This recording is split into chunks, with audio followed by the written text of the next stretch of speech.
सरपंच संतोष देशमुख हत्येच्या 49 दिवसांनंतरही आरोपी कृष्णा आंधळे फरार आहे। कृष्णा आंधळेचा घातपात झाला असावा, तो आता सापडेल असं वाटत नाही, असा संशय आमदार संदीप क्षीरसागर यांनी व्यक्त केलाय। यावरून मंत्री धनंजय मुंडेंनी क्षीरसागर यांच्यावरच गंभीर आरोप केले। त्यामुळे कृष्णा आंधळेचा घातपात तर झाला नाहीये ना, असा प्रश्न उपस्थित होतोय। पाहूयात।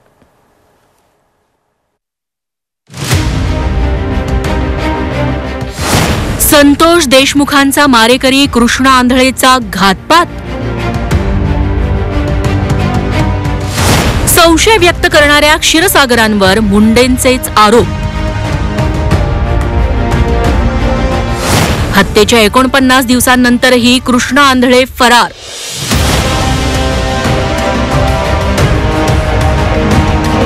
संतोष देशमुखांच्या हत्येला 49 दिवस पूर्ण झाले। अद्यापही या प्रकरणातील आरोपी कृष्णा आंधळे फरार आहे। संपूर्ण पोलीस खातं कृष्णा आंधळेच्या मागावर असतानाही तो सापडत नाहीये। आमदार संदीप क्षीरसागर यांनी या संदर्भात संशय व्यक्त केलाय। कृष्णा आंधळेचा घातपात झाला असावा, तो आता सापडेल असं वाटत नाही, असा संशय क्षीरसागर यांनी व्यक्त केलाय। विषय अंगलट आला की तो माणूस गायब होतो, हा बीडचा इतिहास असल्याचंही क्षीरसागर म्हणाले। एखाद्या व्यक्तीला पोलिसांनी पकडायचं ठरवलं की तो 24 तासात सापडतो। 24 तासात सापडतो। काहीतरी घातपात त्याच्या जीवाशी झाला असं मला असं वाटतं। क्षीरसागर यांनी संशय व्यक्त केला, मात्र यावर मंत्री धनंजय मुंडेंनी क्षीरसागर यांच्यावरच पलटवार केलाय। कृष्णा आंधळे आणि संदीप क्षीरसागर यांचे संबंध आहेत असा गंभीर आरोप धनंजय मुंडेंनी केला। क्षीरसागरांकडे इतकी माहिती कशी आली, असा सवालही मुंडेंनी केला।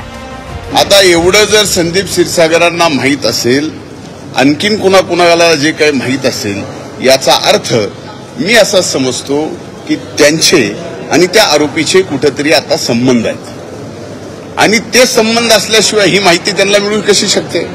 जी माहिती त्या कृष्णाला काय झाले काय नाही झाले याची पोलिसांना माहिती नाही, तुम्हाला माहित नाही, म्हणजे तुमचे एवढे मायक्रो कॅमेरे त्याला माहिती नाही, तर त्याला कशी माहिती असू शकते। याचा अर्थ त्यांचा कुठेतरी संबंध आहे। कृष्णा आंधळे हा गरीब घरातला तरुण होता। वाल्मिकच्या नादाला लागून तो गुन्हेगारीकडे वळल्याचा आरोप सुरेश धस यांनी केलाय। कृष्णा आंधळे ही काही दिवसात पोलिसांच्या हाताला लागेल असा विश्वास त्यांनी व्यक्त केलाय। पण संदीप क्षीरसागरांनी काढलेल्या निष्कर्षाशी सहमत असल्याचंही त्यांनी सांगितलं। गायब राहावा असं मला काय वाटत नाही। माननीय मुख्यमंत्र्यावरती आणि SIT वरती आमचा विश्वास आहे, तो राहिलेला कोकरू बाळ सुद्धा लवकरात लवकर ताब्यात येईल।